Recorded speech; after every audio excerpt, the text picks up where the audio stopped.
Welcome everyone. So we are done with the precedency in the last video, and in this video we are going to cover a little concept that is known as casting. Let me write here. That is known as casting. And casting refers to changing the data type from one to another.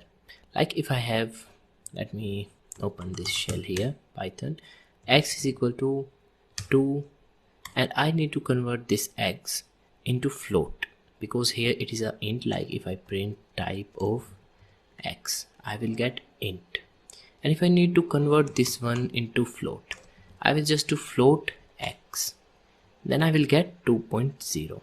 Now if I check the type x, here I have int. Now the question is, here I will get 2.0 and here I have int, then why it is not float? Because here we have just changed that one for a particular instant. If you want to change this completely, you will write float here 2, then if you print x, you will get 2.0 and type of x is float. And again, if I have this x is equal to 2.0, I need int. I just write int x for a temporary integer value, and for permanent int I will just write x int, and here I have 2.0.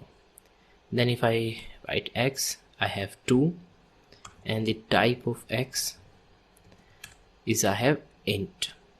So that's the casting, and I hope you understand this one. And you can change any data type from one to another by using casting, but you cannot do something like convert a into integer, and if you want to add that integer to 2, that's something that is not possible here. So don't make this concept like complex thing there. I hope you understand this one, and thanks for watching. I will see you in the next video.